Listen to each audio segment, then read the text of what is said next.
Boa noite. Nós estamos expondo a palavra de Deus desde o domingo passado, seguindo o tema arrependimento. E hoje nós leremos no Evangelho de Mateus, capítulo 4, do versículo 12 ao 17.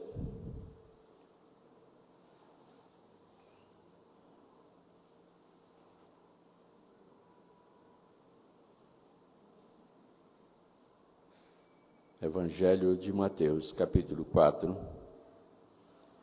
de 12 a 17.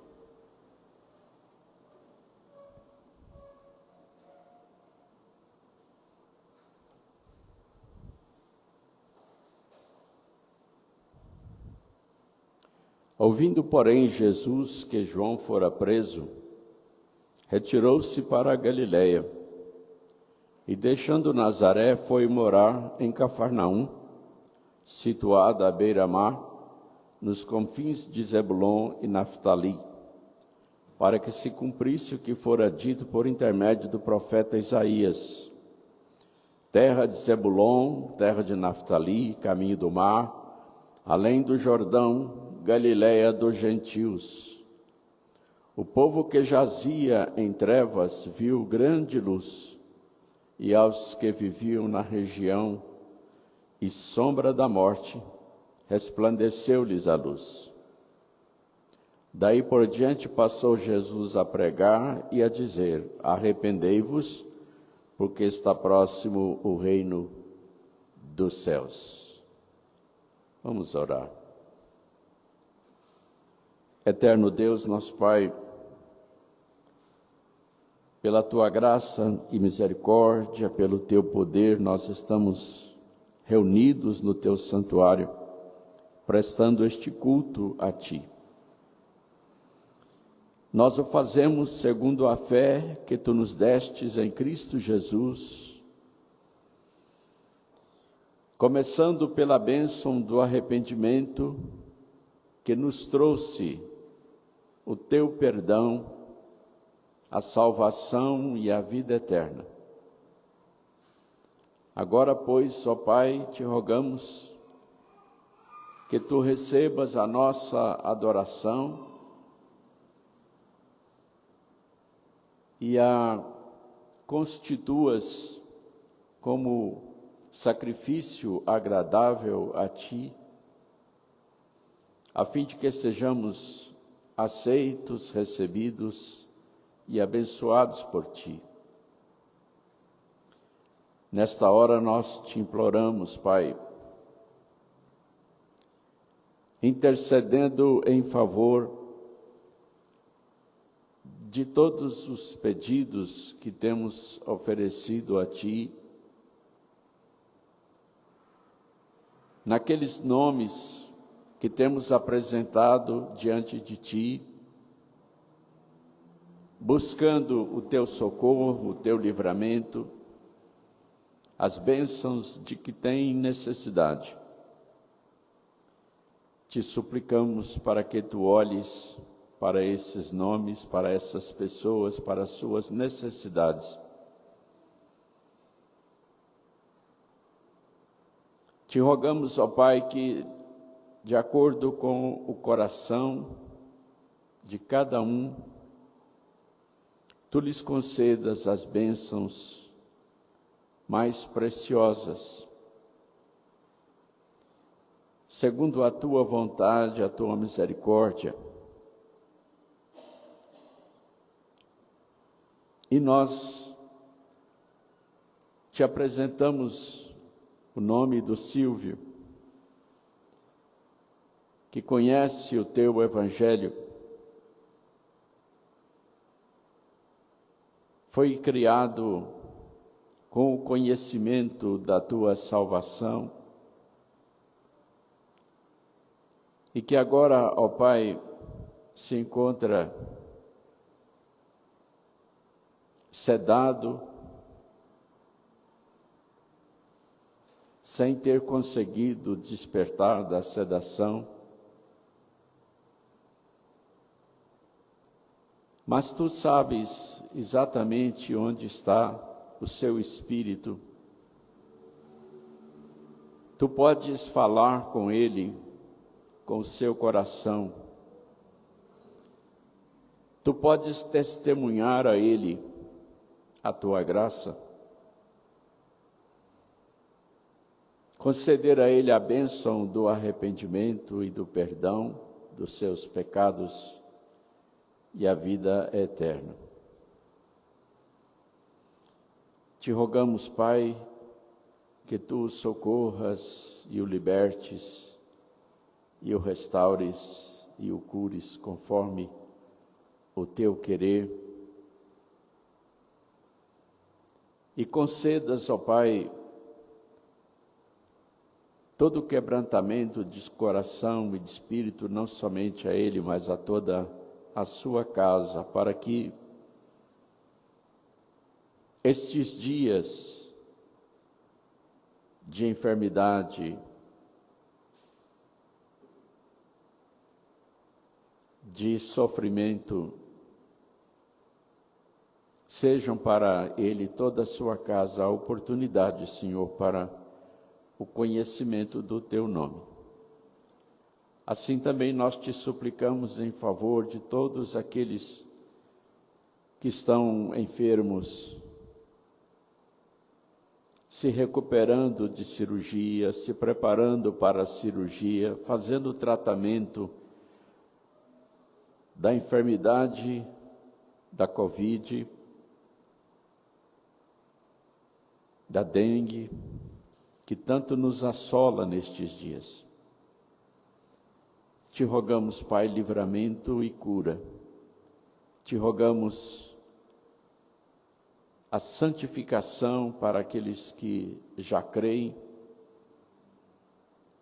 e que o teu favor, ó Pai, esteja sobre nós para guardar em perfeita segurança as nossas vidas e a nossa saúde. Perdoa, Pai, os nossos pecados. Nós oramos em nome de Jesus. Amém.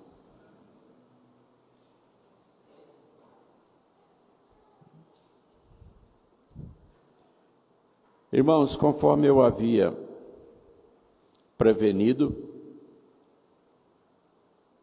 eu cheguei aqui usando máscara por causa de alguns sintomas que poderiam ser de Covid. E falei sobre evitar contato físico para cumprimentar. E às vezes a gente se esquece, já faz tempo que nós estamos livres disso aqui. Imaginem o incômodo que eu tive até poder tirar essa máscara e vou ter que recolocá-la depois, e espero que nunca mais, pela graça de Deus. É um meio de prevenir qualquer contágio.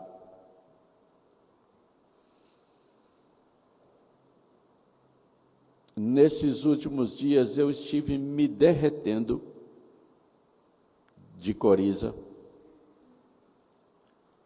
espirrando feito uma metralhadora. Tive febre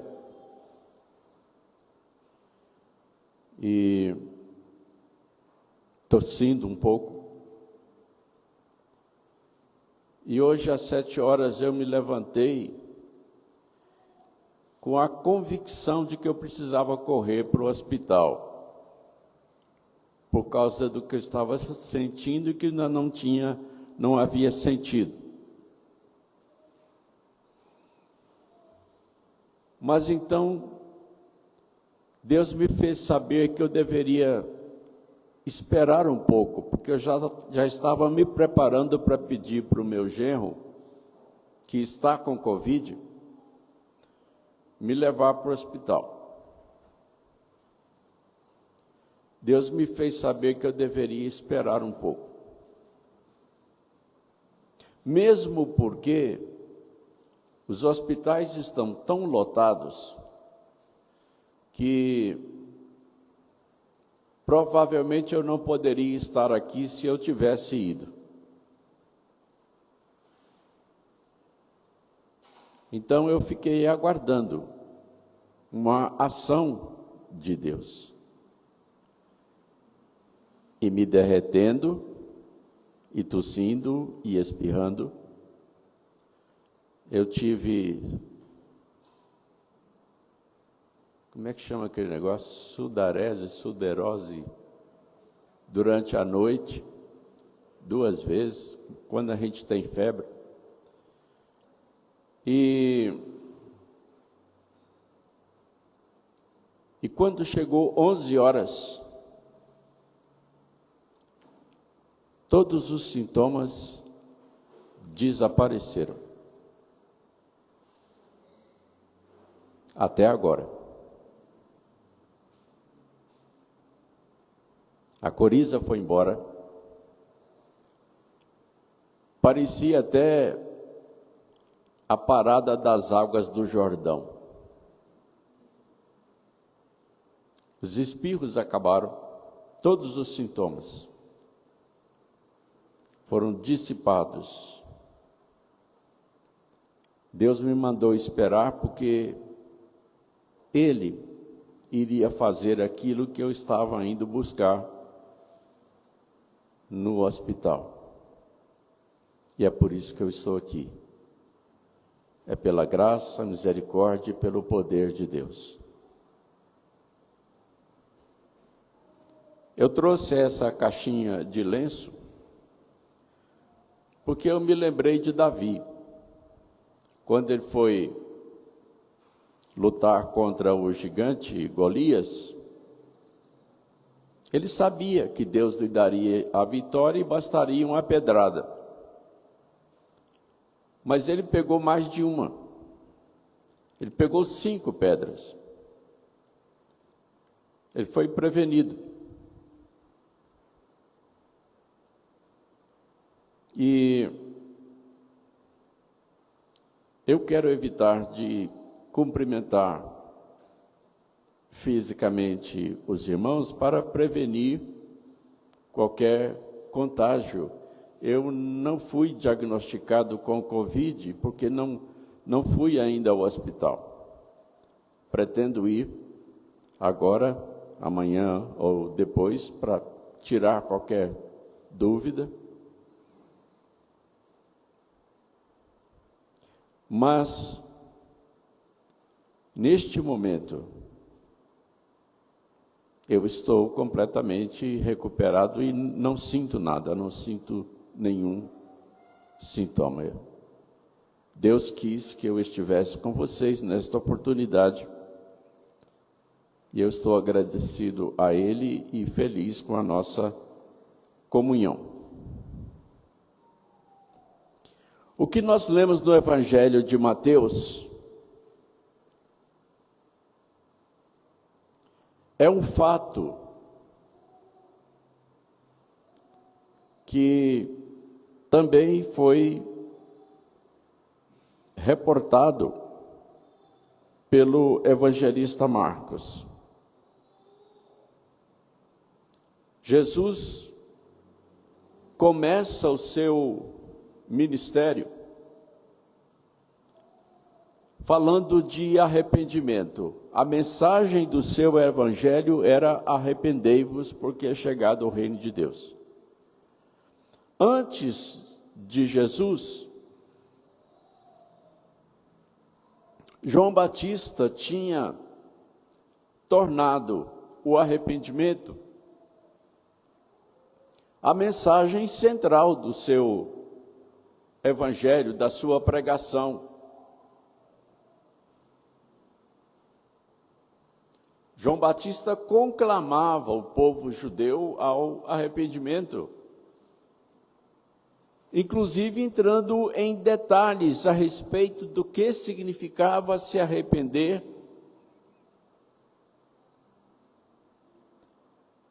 na prática do dia a dia.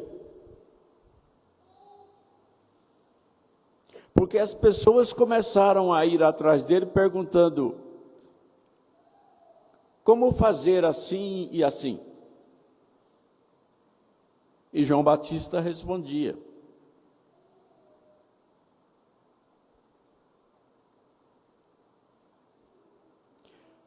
A Bíblia não mostra que Jesus tenha entrado nesses detalhes, como, por exemplo, como gastar o dinheiro, igual João Batista ensinou para um soldado.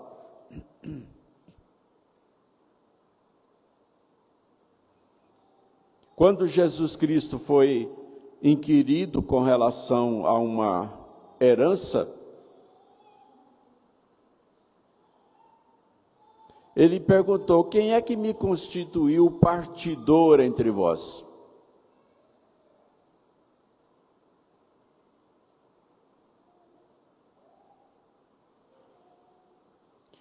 Mas Jesus deixou bem claro que o arrependimento era indispensável para se entrar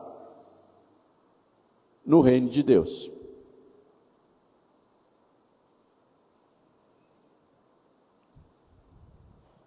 Nós já falamos aqui sobre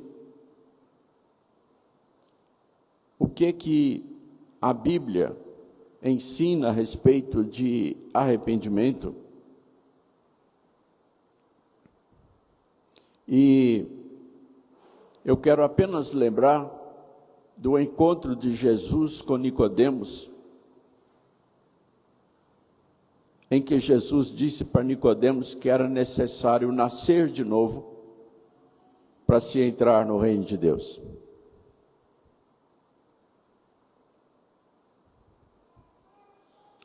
Era necessário nascer da água e do Espírito. Ou seja, era necessária uma transformação de dentro para fora, uma mudança de caráter,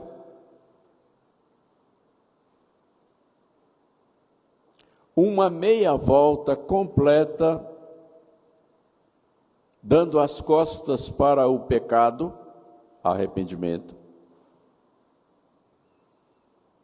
para encarar a vida com Deus.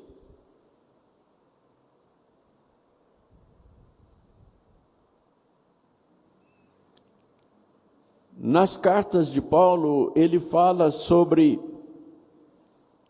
desvestir a velha natureza e se revestir do novo homem. Desvestir do velho homem, se revestir do novo homem, criado segundo Deus.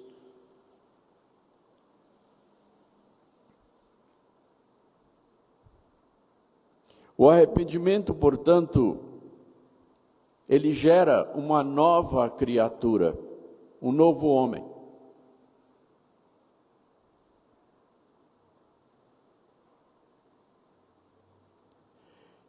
E então Jesus está pregando o seu evangelho.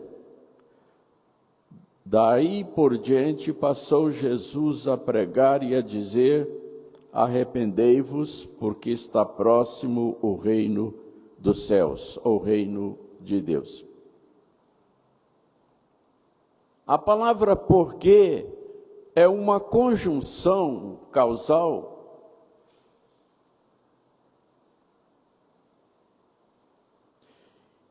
que nos diz que o que vem depois dela é a razão pela qual alguém precisa fazer alguma coisa.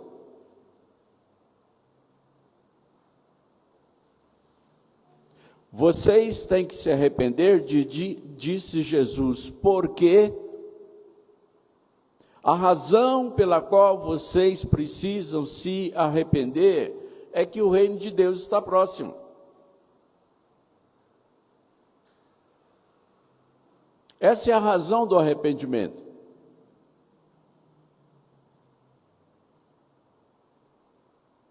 Mas o que significa o reino de Deus?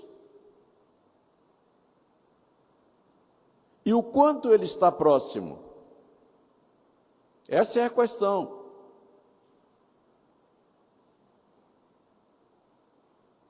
Quando Jesus começou a pregar, os judeus estavam sob a escravidão do Império Romano. Cada cidadão era um escravo do Império Romano. O Império Romano dominava o cidadão judeu em todos os aspectos. Eles não tinham liberdade, por exemplo, de ir e vir.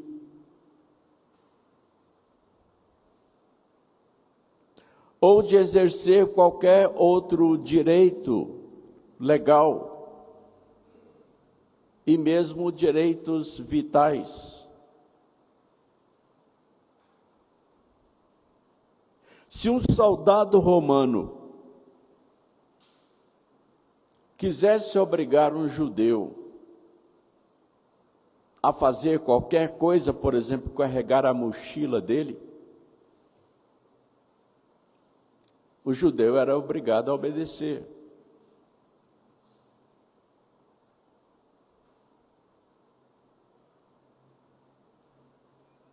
Eles eram escravos de um reino déspota, tirano, cruel, injusto,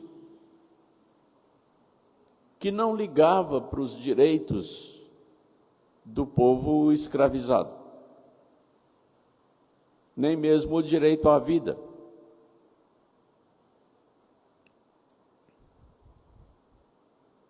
Então, o reino que os judeus conheciam era o do Império Romano.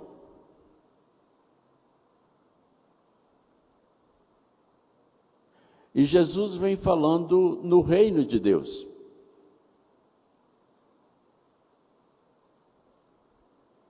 Os judeus esperavam um Messias que traria um reino, o reino de Davi. Os judeus conheciam as promessas da Bíblia, do Antigo Testamento, que Deus fizera a Davi. E essa aliança de Deus com Davi estabelecia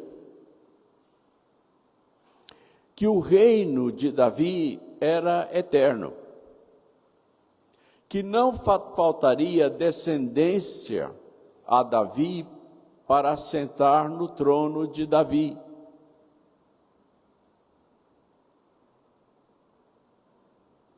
Mas eles estavam sem um rei davídico há mais de 400 anos.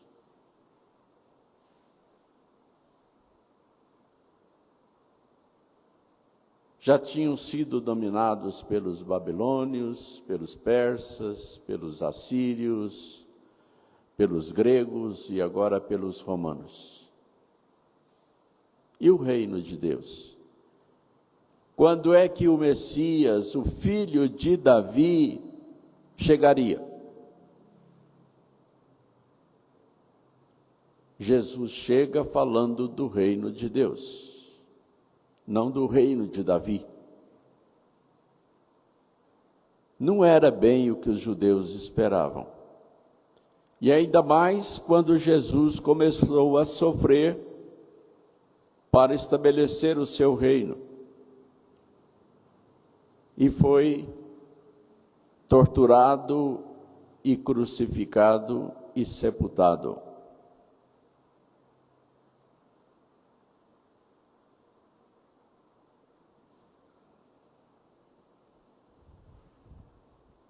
Com relação a nós hoje,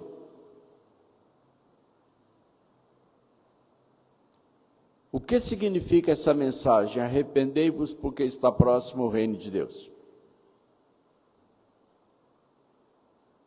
Quando Jesus proclamou essa mensagem, Ele tinha a nítida consciência de que o reino de Deus havia chegado com a encarnação do Filho de Deus, ou seja, com o seu próprio nascimento.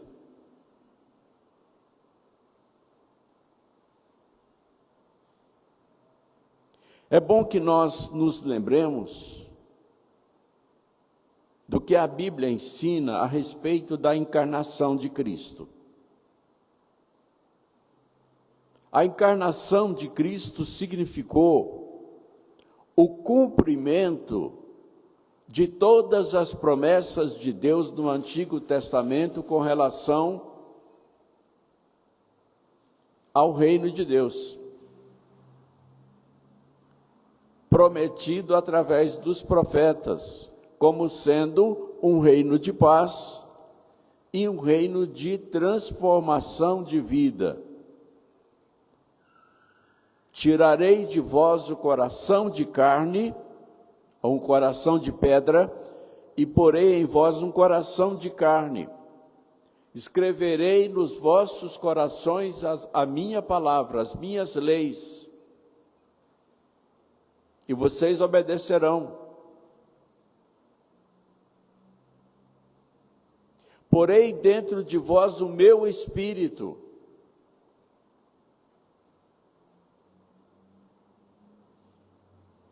Quando Jesus se encarnou, ele deu início ao cumprimento dessas promessas todas do Antigo Testamento com relação ao reino de Deus.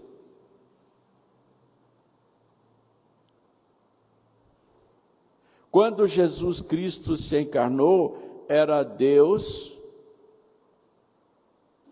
entrando na nossa dimensão, trazendo o seu reino para dentro da humanidade.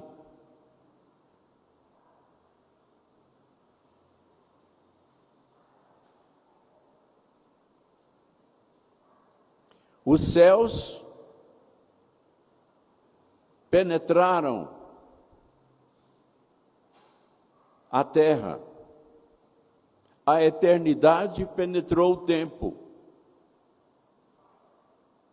E começou uma transformação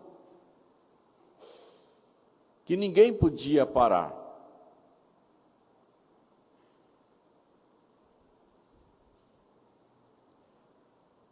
A vida e a pregação de Jesus e as obras de Jesus geraram muitas dúvidas, inclusive nas autoridades eclesiásticas.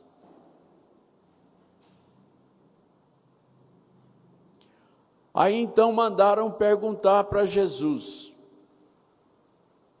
Nomearam uma comissão de religiosos, representando o Sinédrio, para chegar para Jesus e perguntar: escuta, é o Senhor mesmo que a gente estava esperando? Ou devemos esperar outro? A essa altura, Jesus já tinha realizado vários milagres e pregado o Evangelho em várias ocasiões. Mas eles estavam divididos. Quem é esse fulano?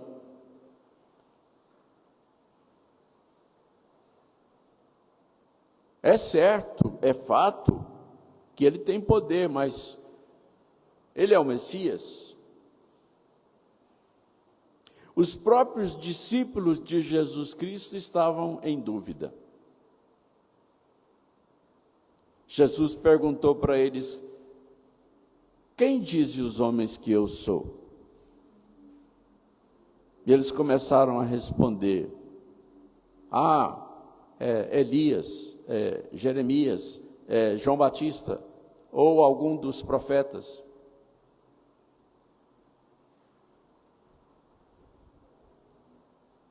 Quando essa comissão enviada pela liderança religiosa, chegou para Jesus e fez a pergunta: é o Senhor mesmo ou devemos esperar outro? Jesus estava exatamente no meio do seu ministério de cura. Então ele respondeu para a comissão: os cegos veem, os surdos ouvem, os mortos ressuscitam e os demônios são expelidos. Foi a resposta de Jesus. Voltam lá e digam para eles isto. Porque antes de Cristo essas coisas não aconteciam. O fato das pessoas estarem sendo libertadas das suas enfermidades, dos demônios e até da morte, era uma coisa nova. Significava que o reino de Deus tinha começado a sua atividade. E nada, nem mesmo a morte, podia impedir o avanço do reino de Deus. Só que para entrar nesse reino precisava de uma coisa: o arrependimento.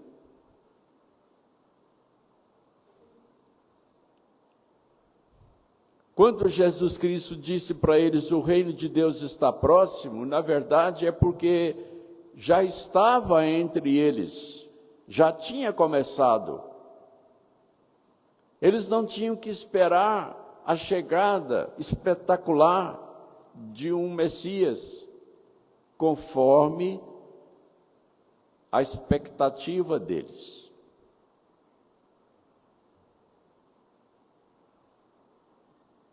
Durante o ministério de Jesus, ele foi questionado sobre a natureza do seu ministério várias vezes.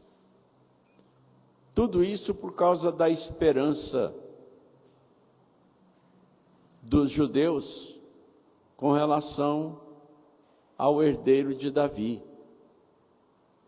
E Jesus era filho de Davi.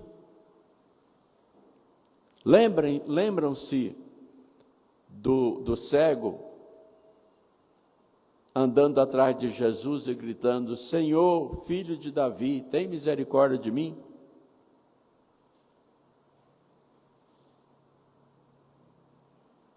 Estava ali o filho de Davi, só que não como eles esperavam.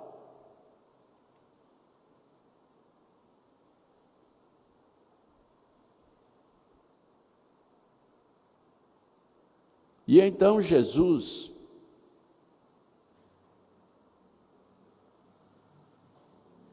pregando o evangelho do arrependimento, ele chocou os ouvintes do seu tempo, tanto judeus quanto gentios, com uma mensagem totalmente inesperada. Não tinha nada de bélico nessa mensagem, de guerra, de conquista.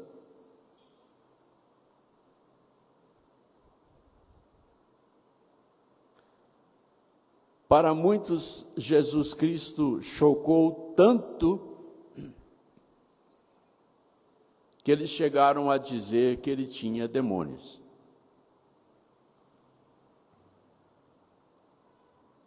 Paulo diz que para os que não creem, o evangelho é loucura.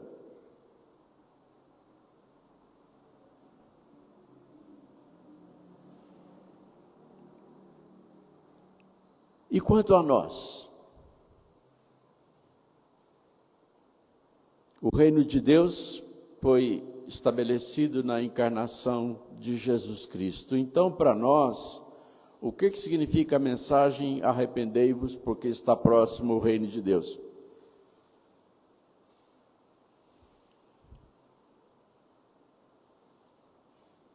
Toda profecia ela tem graduações de cumprimento com relação ao tempo.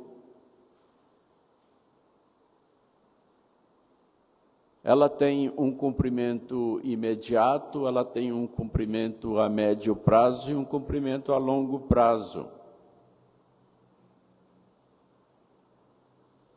Mesmo a profecia que tem cumprimento imediato,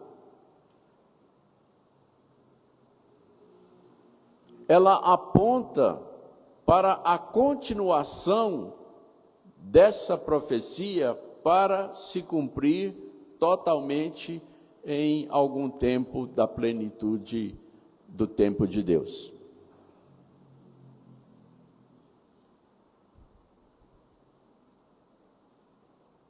Nós olhamos para o passado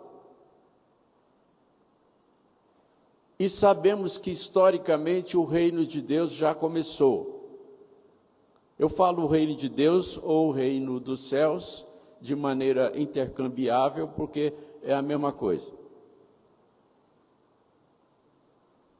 Nós olhamos para o presente e nós estamos vivendo a realidade da existência do reino de Deus.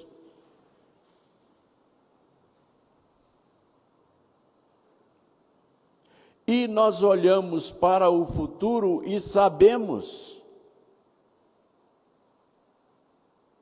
que o reino de Deus ainda não está definitivamente cumprido. Nós ainda estamos pregando o arrependimento, porque está próximo o reino de Deus. Porque Jesus Cristo vai voltar para estabelecer de maneira eterna, completa e definitiva o reino de Deus. Então, ainda precisamos pregar o arrependimento e ainda precisamos nos arrepender dos nossos pecados se queremos entrar no reino de Deus.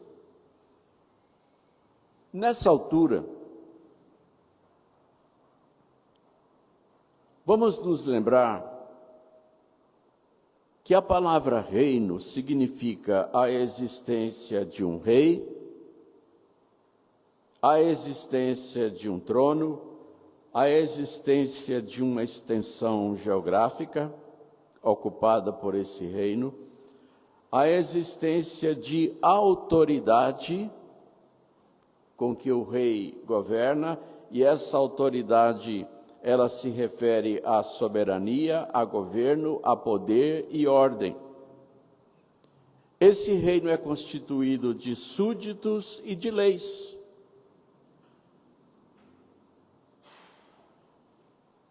É todo um conjunto de coisas, de realidades que formam uma estrutura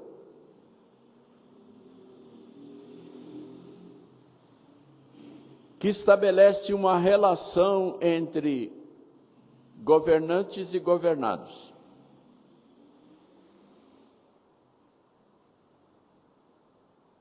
Essa estrutura, ela possui um conjunto de privilégios e deveres que todos precisam cumprir. É uma sociedade. Nós vivemos numa sociedade, somos cidadãos que pertencem a uma república, a um Estado republicano.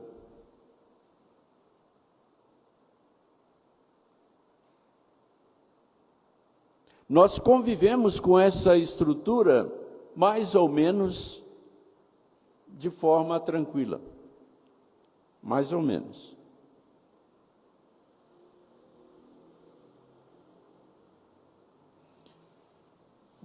Mas agora, uma pergunta para a aplicação dessa mensagem. Você já é cidadão do reino dos céus?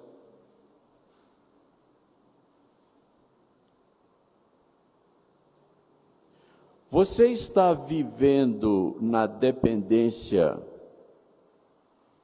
de Deus em Jesus Cristo, pelo poder do Espírito Santo?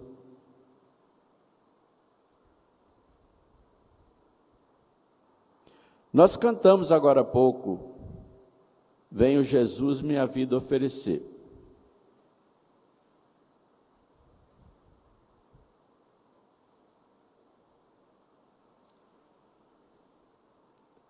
É um cântico, oração de consagração. Estamos oferecendo a nossa vida a Deus como oferta de amor e sacrifício.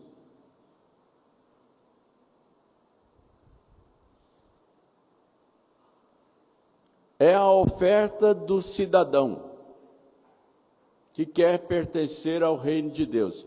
Mas já houve arrependimento? O coração foi transformado? Na prática, na verdade, você vive para Deus? Deus é o seu Rei, é o seu Senhor em todo o tempo, para todos os negócios, para todas as escolhas.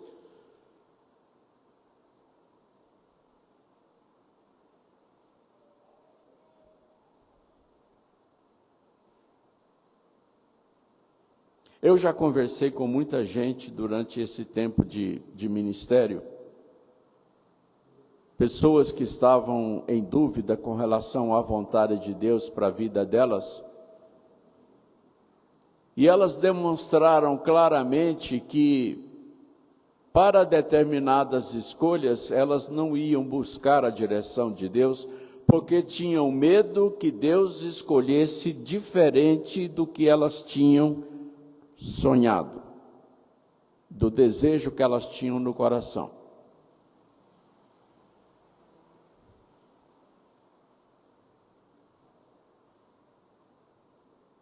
Tinha uma moça, por exemplo, que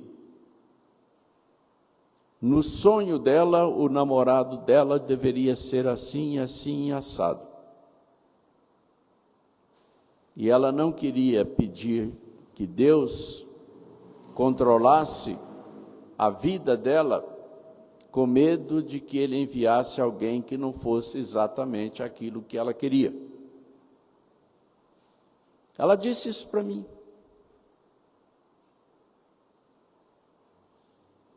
Essa moça não sabia o que era arrependimento. Ela não pertencia ao reino de Deus, porque no reino de Deus, as pessoas fazem a vontade de Deus. Esse é que é o problema do arrependimento. O arrependimento para Deus é uma mudança de mente para se dedicar a Deus, como oferta de amor e sacrifício, igual nós cantamos.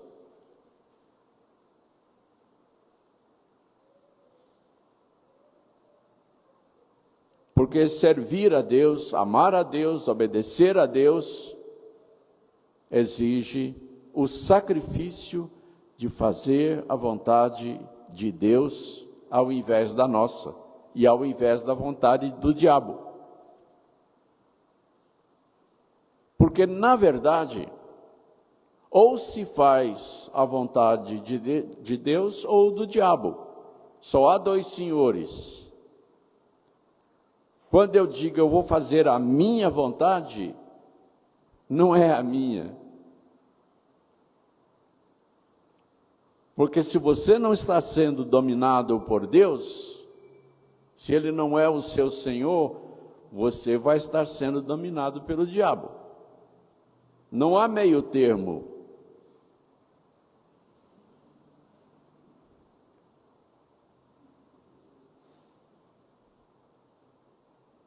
Então, o arrependimento ele chega a um ponto de ruptura na vida da pessoa,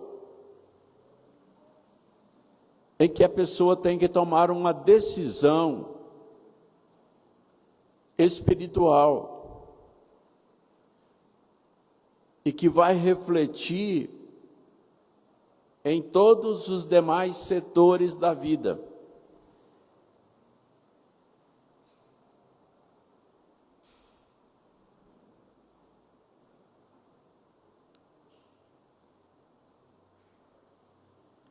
Deus pede: dá-me, filho meu, o teu coração, e os teus olhos se agradem dos meus caminhos.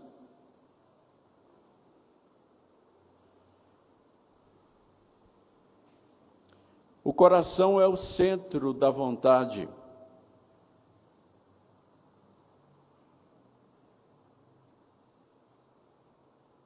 Quando nós damos o nosso coração a Deus, nós estamos nos dando a Ele de forma completa, é o ser total.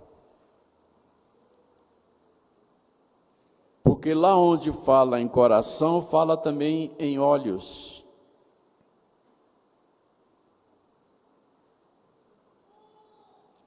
E os olhos se referem a tudo o mais que a vontade dirige.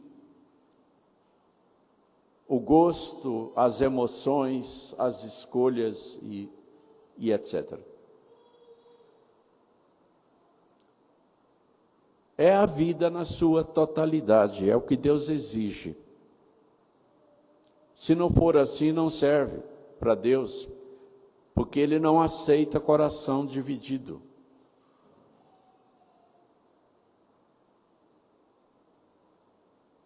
É que o apóstolo Paulo fala na sua carta, se não me falha a memória, aos Romanos,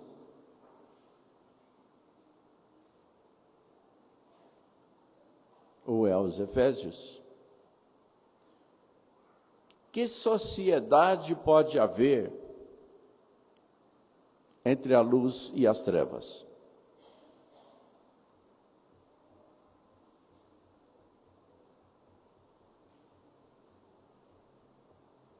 Não há. A resposta é nenhuma.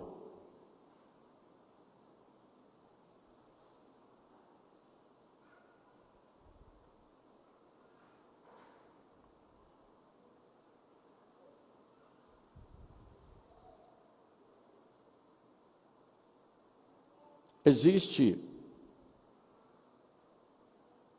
uma religião oriental que possui um símbolo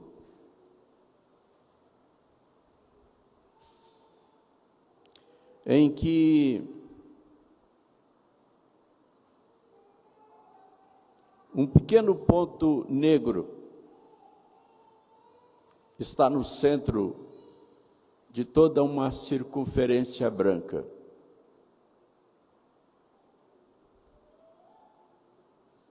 Eu não vou falar aqui o nome do país,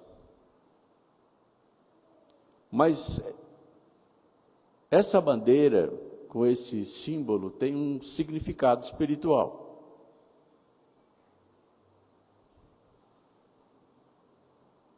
E esse significado espiritual, ele é um pouco extenso, mas para resumir,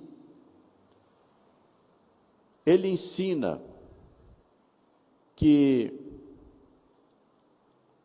a realidade espiritual, ela é feita de luz e trevas. Mesmo que as trevas sejam um pequeno ponto preto dentro de uma grande área circular branca.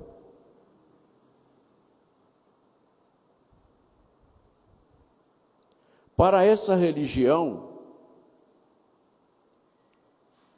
não pode existir luz sem trevas.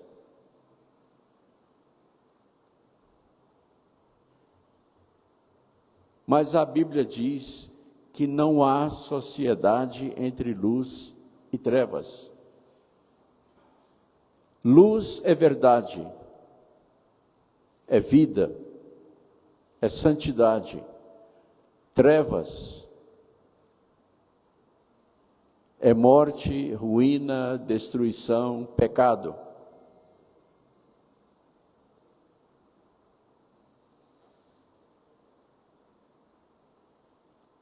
Quando uma pessoa se arrepende dos seus pecados, ela está deixando o império das trevas e sendo transportada para a luz.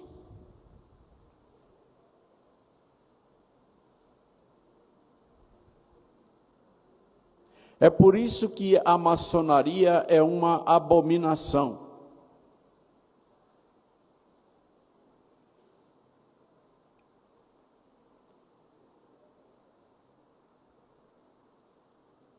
Porque aquele que quer entrar na maçonaria, ele passa por uma iniciação, um ritual de iniciação,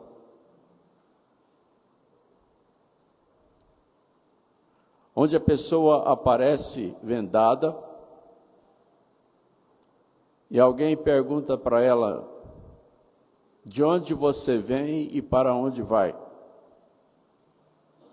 Ela responde: eu venho das trevas, estou indo ou chegando para a luz da maçonaria. Vocês já imaginaram o absurdo que é um crente passar por essa iniciação? Eu venho das trevas. O crente é aquele que já está na luz.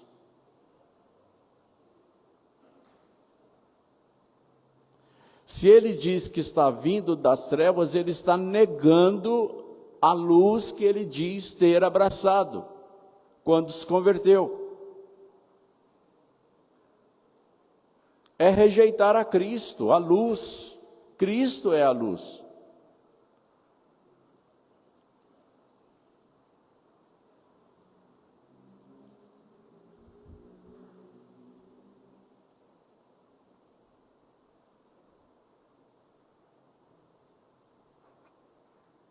Eu fui pastor de um presbítero maçom do grau 33, o grau mais alto da maçonaria. Convivi com ele durante 2 anos.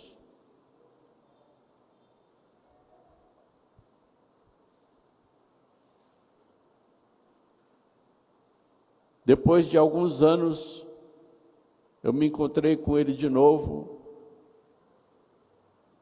num congresso de mocidades, aqui em Brasília.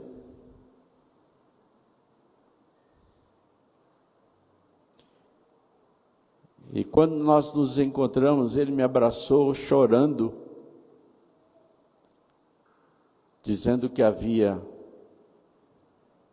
abandonado a maçonaria, porque o coração dele havia sido realmente convertido. Ele estava chorando porque toda vez que ele se lembrava do tempo em que ele foi maçom,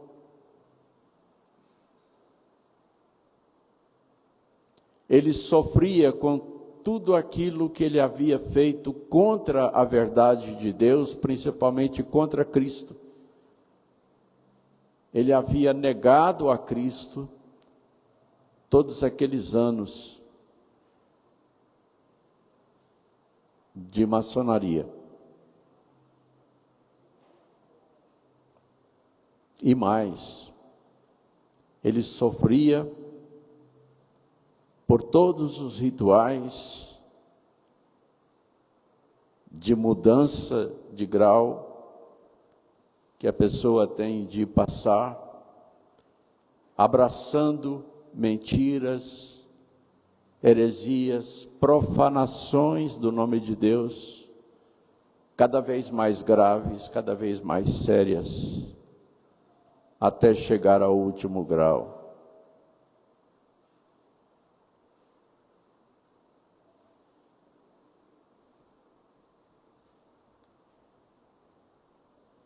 Ele, de certa forma, me pediu desculpas por tê-lo tolerado, sem recriminá-lo, por saber que um dia Deus concederia a ele a bênção do arrependimento.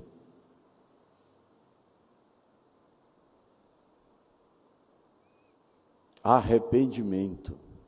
O arrependimento, ele é a razão exigida para se entrar no reino de Deus, porque a pessoa só pode entrar com o novo nascimento, com a transformação, com a regeneração do coração. Arrependei-vos porque o reino de Deus está próximo. Gente, olha o que está acontecendo à nossa volta, aqui no mundo todo.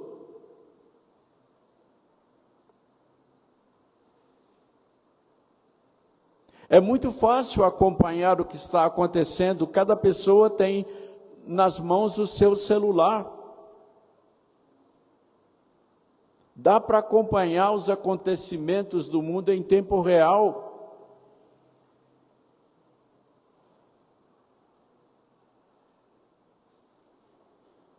Os fatos são assustadores. O reino de Deus, ou seja, a volta de Cristo, ela está próxima.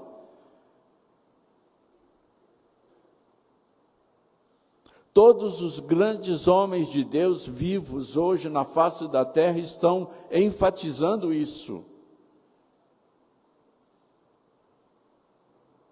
Até os cientistas incrédulos, ateus, estão falando de fim de mundo.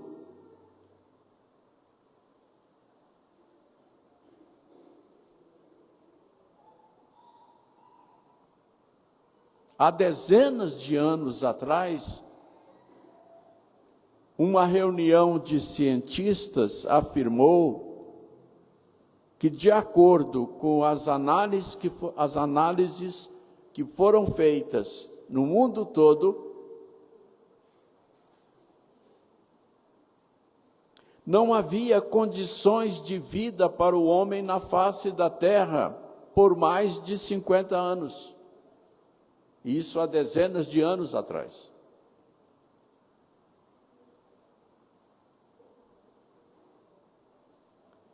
E de lá para cá a coisa piorou.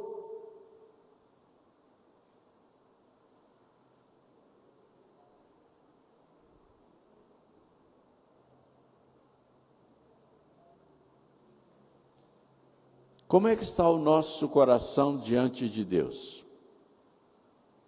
Com a proximidade do reino de Deus, nós já pertencemos realmente a Deus? Nós já nos arrependemos dos nossos pecados? Nós já obedecemos ao Evangelho de Jesus Cristo? Arrependei-vos. Esse é o Evangelho de Cristo, é o Evangelho do arrependimento. Nós já nos arrependemos?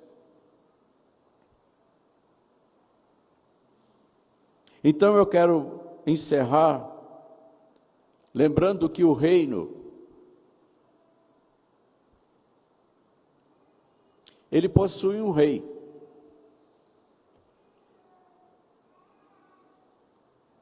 No nosso caso, o rei do reino de Deus é Jesus Cristo. Depois da sua ressurreição, ele voltou para o Pai,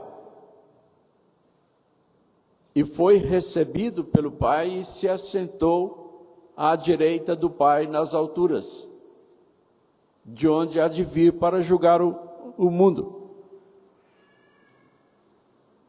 Então, o rei do reino de Deus é Jesus Cristo. O seu trono, diz a Bíblia, é o de todos os séculos, é um trono eterno.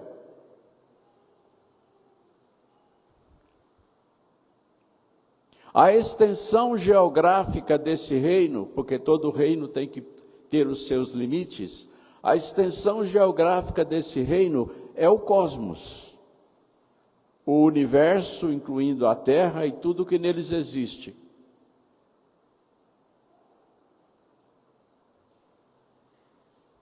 E a Bíblia diz que nós somos herdeiros desse reino, co-herdeiros com Cristo. A autoridade desse reino é Deus, que exerce o seu reino com soberania, governa o próprio coração das pessoas, governa as nações. O profeta Jeremias, ele disse que as nações, todas elas juntas, são para Deus como o pingo que cai de um balde. Deus controla todas as nações e o governo das nações, o poder das nações e a ordem das nações. O reino, ele possui súditos. O reino de Deus não é diferente. Os súditos do reino de Deus são aqueles que se arrependeram dos seus pecados. Você é súdito do reino de Deus ou do reino do diabo? Porque só há dois. Ou se é de um ou se é de outro. Para alguém sair do reino do diabo para o reino de Deus, é necessário se arrepender dos seus pecados. Daí, arrependei-vos, porque o reino de Deus está próximo. Se Jesus Cristo voltar repentinamente, como é o caso do ensino bíblico, ele disse que o dia dele vai vir como um ladrão de noite, inesperadamente.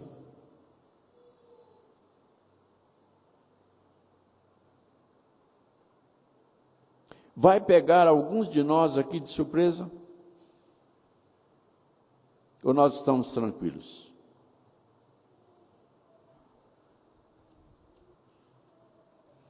O reino de Deus, como todos os reinos, ele possui leis.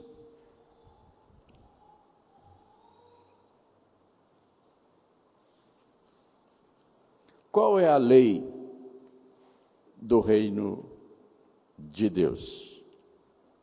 É a palavra de Deus. Leis são para serem obedecidas, do contrário, o reino fica em desordem, vira um caos.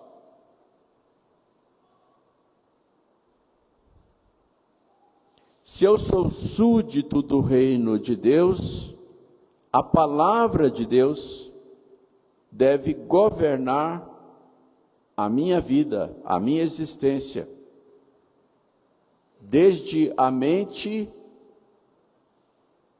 até os meus atos externos.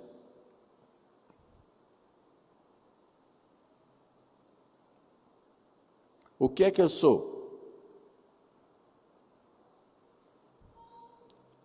Eu sou súdito de qual reino?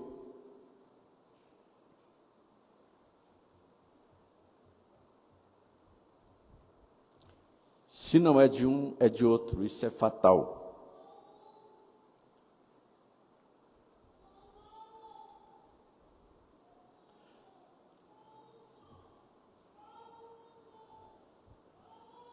Isaías disse para os judeus do seu tempo: nós não podemos cochear entre dois pensamentos. Cochear é mancar, ou seja, andar com o pé de um lado e o pé do outro lado da linha que divide os dois reinos.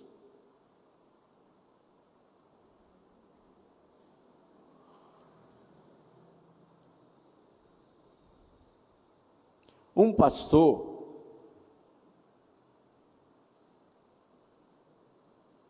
que havia sido pastor de ovelhas e agora era ministro evangélico, era pastor de almas, ele escreveu um livro sobre o pastoreio de ovelhas e falou daquelas ovelhas que ficam olhando para o pasto do aprisco vizinho, querendo comer da grama do outro lado da cerca. Ele foi pastor de ovelhas durante dezenas de anos, até ser pastor ordenado de ovelhas humanas. E ele falou que no meio do rebanho tem aquelas ovelhas que não resistem à grama do vizinho, que sempre parece que é mais verde.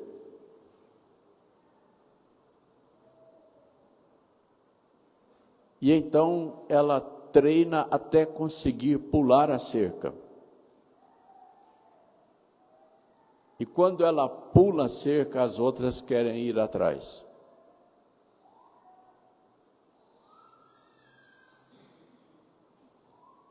Então, ele disse que a medida que é usada pelos pastores de ovelhas é pegar essa ovelha fujona, que dá mau exemplo para as outras, coloca a pata da ovelha em cima de um tronco, pega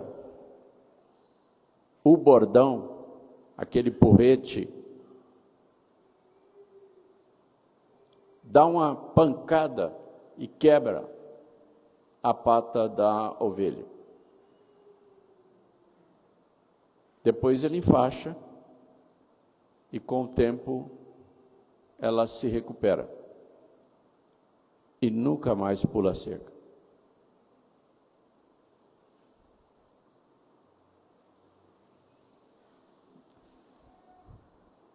Deus é pastor de ovelhas. Jesus Cristo é o nosso sumo pastor. Não brinca de pular a cerca com Jesus.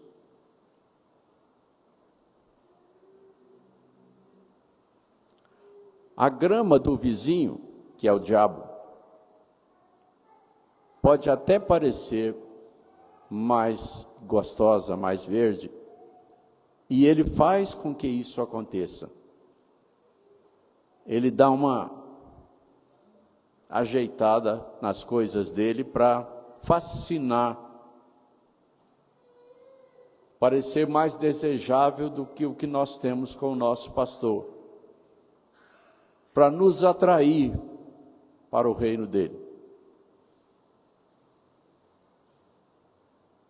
Você pode até pular a cerca. Uma vez, duas vezes, mas se você é do reino de Cristo, você vai levar uma porretada uma hora.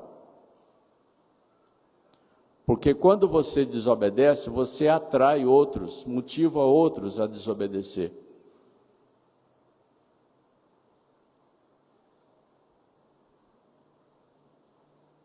Deus não aceita desobediência sem punição.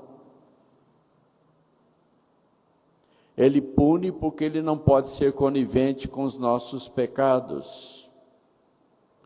O arrependimento, ele é tanto um ato quanto um processo. A gente se arrepende para a conversão e é para a vida toda. Mas nós precisamos exercitar esse arrependimento o tempo todo, todos os dias. Porque todos os dias o diabo apresenta diante dos nossos olhos uma atração diferente para desobedecermos a Deus. Uma oportunidade para pecar. Uma escolha para ser feita.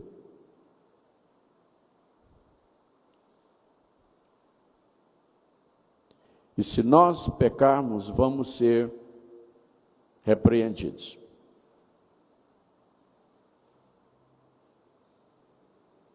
E pode ser que essa repreensão seja grave, seja dolorosa.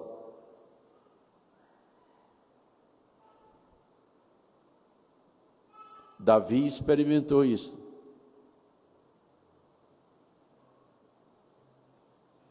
E é por isso que ele fala: não sejam como o cavalo e a mula, que precisam de tomar pancada para obedecer. Vocês não precisam sofrer, basta não desobedecer. Deus não quer nos repreender, Deus não quer que nós soframos, mas se formos rebeldes, nós vamos sofrer as consequências, porque não há pecado sem consequência. Podemos escolher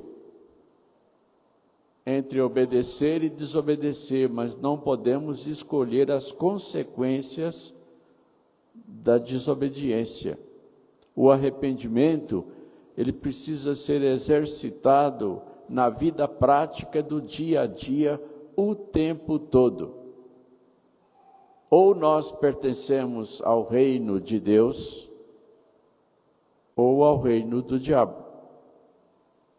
O arrependimento é a linha limite entre Deus e o diabo. Arrependimento é para a vida toda. Você já se arrependeu? O reino de Deus está próximo, está às portas. Amém.